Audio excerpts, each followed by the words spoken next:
जहाँ पर बहुत से लोग इस ट्रेंड को एंजॉय कर रहे हैं, वहीं दूसरी तरफ कुछ लोगों का कहना है कि ये बहुत टेंटेड है और कुछ का कहना है कि हमारे पर्सनल डाटा को चोरी करता है। Ghibli trend, Ghibli style, Ghibli art जो स्कैम में फंस रहे हो। चाइनी वीडियो बन जाएगा। Social media has become a living Ghibli movie.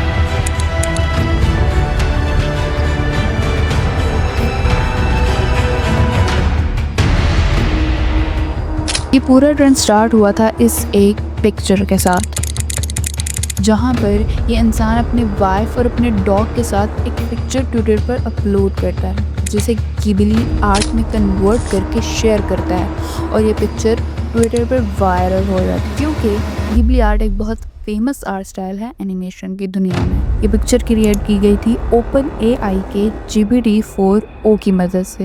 अब इसे हर तरह का आर्ट स्टाइल सिखा के ट्रेन किया गया है, जहाँ पर आप अपने नॉर्मल पिक्चर्स को किसी भी आर्ट स्टाइल में चेंज कर सकते हो। और इन्हीं आर्ट स्टाइल में से एक गिबली आर्ट भी था, जिसे यूज़र ने यूज़ किया और उसे यूज़ करके अपनी पिक बना के सोशल मीडिया पर अपलोड कर दी। लेकिन सवाल ये उठता है कि एआई तो हर तरह के आर्ट स्टाइल को पहले से ही मिमिक कर रहा है, तो फिर ये गिबली या फिर जिबिली आर्ट को ही इतना कंट्रोवर्शियल क्यों बना रहे हैं। गिबली, जिसे इंग्लिश में जिबिली करके प्रोनाउंस किया जाता है और जापानीज़ में जिबिली करके प्रोनाउंस किया जाता है, ये एक जापानीज स्टूडियो का नाम है। इस स्टूडियो को 1985 में हायो मियाज़ाकी, साओ ताकाहाटा और तोशियो ने साथ मिलकर बनाया था। इनकी पहली production Nausicaa of the valley of the wind, जो कि 1984 में रिलीज हुई थी। ऑफिशियली जिब्ली का पहला film castle in the sky 1986 में रिलीज हुआ था। माय नेबर टोटोरो 1988, फायरफ्लाइज 1988, पोमोकोको 1994, पोरकोरोसो 1992, प्रिंसेस मोनोकी 1997।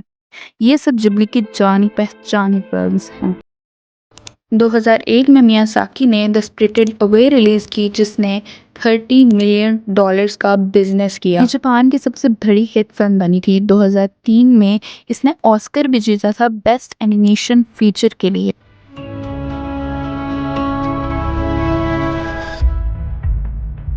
आज तक स्टूडियो ने 22 फीचर फिल्म्स बनाई हैं, तो इसमें से हर एक में मियाज़ाकी का हैंड ड्रॉन स्टाइल और सोलफुल स्टोरी टेलिंग दिखती है।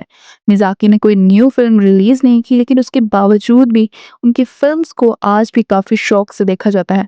जहां आज एनिमी या फिर एनिमेशन काफ़ी प्रोग्रेस कर चुकी है और हमें बहुत अच्छी क्वालिटी की एनिमेशन दिखने को मिलती है, उसके बावजूद भी मियाज़ाकी के आर्ट स्टाइल को पसंद किया जाता है, क्योंकि एनिमे जितनी भी प्रोग्रेस कर ही क्यों ना जाए, उसके बावजूद भी मियाज़ाकी का आर्ट स्टाइल उनसे डिफरेंट ही रहेगा। वो एक यूनिक चार्म रखता है। मियाज़ाकी की बात की जाए तो वो काफ़ी ज़्यादा प्राइवेसी रखने वाले इंसान थे। वो बहुत कम ही आपको इंटरनेट पर दिखेंगे किसी भी किस्म की बोल्ड स्टेटमेंट देते हुए। इसीलिए रिसेंटली चैट जीपीटी के इस ट्रेंड को लेकर भी मियाज़ाकी ने कोई स्टेटमेंट नहीं दी है, लेकिन ये चीज़ कंफर्म है कि उन्हें एआई के काम से सख्त नफरत थी। 2016 में उनकी एक डॉक्यूमेंट्री नेवर एंडिंग मैन में है, उन्हें एक स्पेसिफिक डेमो दिखाया गया था, जो कि एक क्रीपी ज़ॉम्बी एनिमेशन थी, जो कि एआई जनरेटेड थी। उन्होंने इसके ऊपर अपनी क्लियर स्टेटमेंट दी थी कि एआई किसी भी आर्ट स्टाइल के लिए लाइफ इंसल्ट है। 極めて何か生命に対する侮辱を感じます。 क्योंकि एआई सिर्फ एक टेक्नोलॉजी है जो कि कुछ भी क्रिएट तो कर सकती है, लेकिन वो इमोशंस नहीं डाल सकती जो एक आर्टिस्ट अपने आर्ट में डालती है। ये टेक्नोलॉजी स्क्रीन पर मौजूद कुछ कोड्स को फॉलो करती है और उसी से चीज़ें जनरेट भी करती है। ये कभी भी किसी आर्ट में वो जान नहीं डाल सकती जो एक हाथ से बनाए हुए एक आर्ट में होती है। यही वजह है कि जो जिबिली के फ़ैन हैं इस चीज़ को क्रिटिसाइज़ कर रहे हैं। अब अगर आप जिबिली फ़ैन नहीं हैं तो आप यही कहेंगे कि इसमें इतनी कौन सी बात है, एआई तो डिफरेंट स्टाइल्स को मिमिक करता है। ये सब तो फैंस का इमोशनल रिएक्शन है जो हमें सोशल मीडिया पर दिखने को मिल रहा है। लेकिन बात सिर्फ इतनी नहीं है। एक्चुअली में जिबिली का जो स्टाइल है वो कॉपीराइटेड है, उसको आप यूज़ नहीं कर सकते जब तक आप गिबली स्टूडियो से परमिशन नहीं ले लेते। अगर एक आर्टिस्ट की नज़र से देखा जाए, अगर आप उसके आर्ट को यूज़ करते हो तो आपको उसको क्रेडिट देना होगा, या फिर जो प्रॉफिट आप उसके ब्रांड या आर्ट से अर्न करोगे उसमें से आपको 50% उसको देना होगा।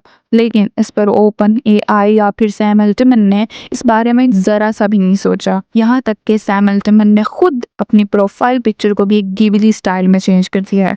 और नो डाउट कि उनकी ये पूरी मार्केटिंग स्ट्रेटजी बहुत अच्छे से काम आ रही है, क्योंकि इस ट्रेंड में यूज़र्स ने इतनी जल्दी से अपने पिक्चर्स को जिप्लीफाई करना शेयर किया है, यहाँ तक कि सैम अल्टमैन को भी खुद ट्विटर पर ट्वीट करना पड़ा और लोगों को रोकना पड़ा कि थोड़ी देर के लिए रुक जाए, हमारी टीम को भी थोड़ा सा टाइम चाहिए रेस्ट करने के लिए। फिलहाल सैम अल्टमैन ने भी इस पर कोई एक्शन नहीं लिया, बल्कि वो खुद इस ट्रेंड को बहुत इंजॉय कर रहे हैं।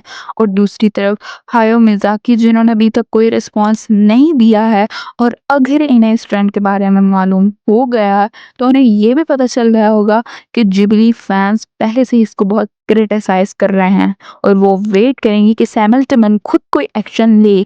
अब इस पूरी कंट्रोवर्सी को लेकर एक दूसरा बड़ा सवाल ये भी उठता है कि आप अपनी पिक्चर्स एआई को दे रहे हो मॉडल्स को ट्रेन करने के लिए, या फिर आपकी फैमिली की पिक्चर्स चोरी हो रही है। बेसिकली अगर देखा जाए तो ये आप पर डिपेंड करता है कि आप चैट जीपीटी या फिर किसी भी एआई प्लेटफॉर्म पर कितना भरोसा करते हो। अब ओपन एआई की प्राइवेसी पॉलिसी जो कि 2025 में अपडेट हुई है, उसके मुताबिक यूजर इनपुट्स जैसे कि पिक्चर्स और फोटोज कलेक्ट होती हैं सर्विस बेटर करने के लिए, लेकिन आप सेटिंग्स में जाकर ट्रेनिंग व्यू से ये ऑप्शन आउट कर सकते हो। और अगर आपने ये ऑप्शन आउट नहीं किया तो आपके पिक्चर्स और फोटोज फ्यूचर एआई को ट्रेन करने के लिए दी जा सकती हैं। क्योंकि सोशल मीडिया पर जितने भी बड़े टेक जायंट्स हैं, टेक्नोलॉजीज हैं और जितने भी बड़े ऐप हैं, उनका डाटा अक्सर लीक हो जाता है। डाटा लीक होने की सूरत में ये डाटा डार्क वेब पर सेव किया जाता है, और डार्क वेब पर इसलिए सेव किया जाता है क्योंकि वहाँ पर कई कंपनीज होती हैं जो आपका डाटा चाहती हैं। वो चाहती हैं कि उनकी कंपनी या ब्रांड पब्लिकली रिलेटेबल बनाने के लिए वो उस डाटा को जाकर वहाँ पर खरीदती हैं। याद रखें, जब तक आप इंटरनेट पर हैं आपकी प्राइवेसी को खतरा है, लेकिन इस सब का सोल्यूशन भी है कि आप जितनी भी टेक्नोलॉजीज या फिर जितने भी ऐप्स यूज करते हैं उनको अपनी गैलरी का एक्सेस ना दें। साथ ही ओपन एआई या फिर चैट जीपीटी, ये तो बड़े ऐप्स में, इन पे शायद प्राइवेसी का इतना खतरा ना हो, लेकिन जो फजूल जो ऐप्स और जो यूट्यूब ट्यूटोरियल्स और जो वेबसाइट्स आपको कहती हैं कि वो आपको गिबली इमेज सिखाएंगी या फिर आपको गिबली इमेज आपकी कन्वर्ट करके देंगी, उसमें 99% आपका डाटा लीक होने की या चोरी होने का खतरा होता है। और इन छोटे मोटे ऐप्स की तो कोई वैसी ही प्राइवेसी पॉलिसी नहीं होती, तो आपका डाटा यहाँ पर सेव बिल्कुल भी नहीं है। अब लास्टली बात करते हैं कि वाकई में एआई हमारी जॉब्स लेने वाला है या फिर एआई टेक ओवर करने वाला है। अब एआई के टेक ओवर करने का पीछे लॉजिकली सीधा सा जवाब यही बनता है कि एआई तब तक टेक ओवर नहीं कर सकता तब तक इंसान खुद नहीं चाहेंगे और खुद परमिशन नहीं देंगे उसको टेक ओवर करने की। ये इंसानों में ही इवल होता है कि अगर वो इवल है तो वो एआई को भी इवल बना सकता है। जैसे सैम अल्टमैन ने एआई को ट्रेन किया है, तब जाकर वो हमारे ओजी मियाज़ाकी के आर्ट को कॉपी कर रहा है। एआई फॉर श्योर क्रीपी है, लेकिन इंसान ही उसको क्रीपी बना रहे हैं। एआई खुद से क्रीपी नहीं बन रहा और ना ही एआई नुकसानदेह है, उल्टा वो हमारे लिए बहुत फायदेमंद है अगर हम इसे सही तरह से इस्तेमाल करें, ना कि सिर्फ इन स्टूपिड ट्रेंड्स को फॉलो करने के लिए इस्तेमाल करें। एंड फॉर श्योर कि एआई आपकी जॉब्स नहीं लेने वाला, लेकिन वो आदमी जिसको एआई सही तरीके से इस्तेमाल करना आता है वो आपकी जॉब जरूर लेने वाला है। लेकिन आर्टिस्ट का क्या, उन एनिमेटर्स का क्या जो इतनी मेहनत से एनिमेशन बनाते हैं, और एआई कितनी आसानी से उनका आर्ट मिमिक कर लेता है। तो रही जिबली आर्ट की, वो कभी भी अपना चार्म, अपना एसेंस नहीं खो सकता। और जाहिर सी बात है कि मियाज़ाकी का काम इन एआई जनरेटेड फोटोज से बहुत अलग है। वो एक डिफरेंट हैंड ड्रॉन वाइब रखते हैं जो हमें इन एआई जनरेटेड फोटोज में देखने को नहीं मिलती।